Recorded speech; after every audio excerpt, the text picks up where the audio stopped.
welcome back to the channel. This is Fame from Shop Talk and Street Fame, and as you can hear, I'm a little bit stuffed. I'm fighting a cold right now, so it's been a little bit of a downtime when it comes to the truck, working on the truck, but I went ahead and actually picked up all the turbo parts and all the accessories from the storage unit. That way we can actually take a look and see what we have here, because I had no idea what kind of turbo this was.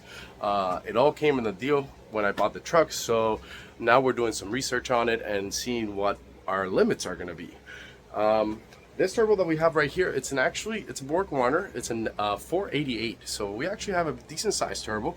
It's a T6 turbo, and then we have obviously our air to water intercooler, as well as our custom turbo kit. So this kit is actually pretty nice. Let me show you something real quick.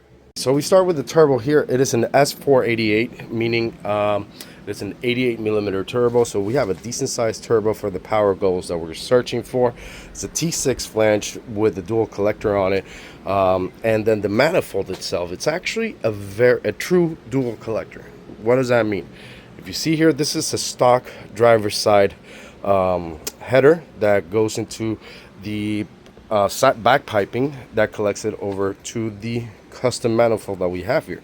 So here it goes, the cross pipe goes here, collecting all the exhaust from the driver's side, and it meets directly into the turbo.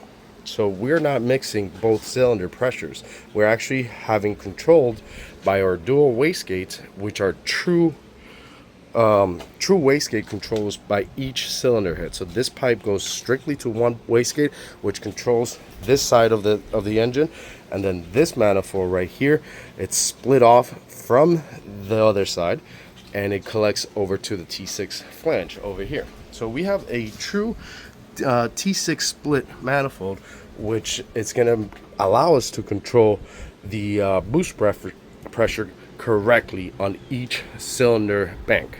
And then we have our air to water intercooler. We also have our VS Racing blow-off valves, as well as our VF Racing wastegates, and our true 5-inch exhaust. This is the side tips, but as you can tell, we do have a 5-inch outlet on the turbo, so that's going to be a pretty loud boy right there. But as far as that's what we have here for the turbo setup. We're getting to the fun part of the build, where we're actually going to start mounting everything up to the engine once it's done. So stay tuned, because the fun things are coming.